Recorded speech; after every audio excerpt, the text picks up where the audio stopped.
D&D rocks. Digimon rocks. D&D rocks.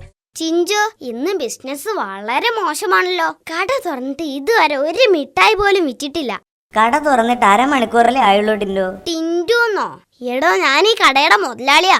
അതുകൊണ്ട് ടിൻഡു മുതലാളി എന്ന് വേണം വിളിക്കാൻ. മനസ്സിലായോ? ശരി കട മുതലാളി, അല്ല ടിൻഡു മുതലാളി. ചിഞ്ചു, നിനക്ക് ബിസിനസിന്റെ ബാലപാഠങ്ങളൊന്നും അറിയില്ല. എല്ലാം ഞാൻ പഠിപ്പിച്ചു തരുന്നുണ്ട്. എന്നെ നല്ലോണം ബഹുമാനിച്ചു നിൽക്കണം, എന്നാലേ പറഞ്ഞു തരൂ. പിന്നെ അവന്റെ ഒരു ബിസിനസ് ആകെ 2-3 തരം മിഠായി ഉണ്ട്. പറച്ചിൽ കേട്ടാ തോന്നും അംബാനിയാണെന്ന്.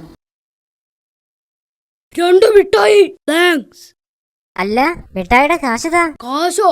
തരാൻ മനസ്സിലെങ്കിലോ? മനസ്സുണ്ടാക്കുമെങ്കിലോ? ഓഹോ, എങ്കിൽ അതൊന്ന് കാണണല്ലോ. എടാ, ഞാൻ ആരാടെന്ന് അറിയാമോ? കുട്ടി റൗഡിയാ, കുട്ടി റൗഡി. ചിഞ്ചു, ഇതുപോലുള്ള ലോക്കൽ കേസുകളൊന്നും ഞാൻ ഏറ്റെടുക്കാറില്ല. അവനോട് നീയൊന്ന് മുട്ടിക്കേ. അയ്യോ, ഞാനോ? എനിക്ക് വയ്യ. നിങ്ങളല്ലേ കട മുതലാളി, നിങ്ങൾ തന്നെ മുട്ടിയാ മതി മുതലാളി. കുഴഞ്ഞല്ലോ ദൈവമേ. എന്താ മുട്ടുന്നില്ലേ? എടാ മുതലാളി, മുട്ടുന്നില്ലേന്ന്. ഇല്ലടാ, മുട്ടാൻ എനിക്ക് ധൈര്യമില്ലടാ. നീ എന്നെ എന്ത് ചെയ്യും? എന്നെ തല്ലിക്കൊല്ലാതെ മര്യാദക്ക് ഇവിടുന്ന് പോകുന്നതാ നിനക്ക് നല്ലത്. അല്ലെങ്കിൽ ഉറപ്പായിട്ടും ഞാൻ അവിടെ കിടന്ന് നിലവിളിക്കും. തിഞ്ചുമോനൊരു കാര്യം പറഞ്ഞതാ. നിലവിളിക്കും പറഞ്ഞാ നിലവിളിക്കും. എന്നെ കൊണ്ട് അത് ചെയ്യിക്കരുത്. താൻ പോ.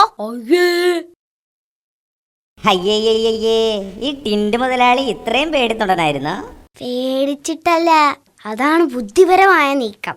ബിസിനസ്സിൽ ആദ്യം വേണ്ടത് ഇതുപോലുള്ള ബുദ്ധിപരമായ നീക്കങ്ങളാണ്. മനസ്സിലായ? ഉവ്വേ, മനസ്സിലായി. ആദ്യ പാഠം ബുദ്ധിപരമായ നീക്കം. 2ാം പാഠം എന്താണാവോ? നീ ആ കന്മതിൽ നിന്ന് താഴേക്ക് ചാട്.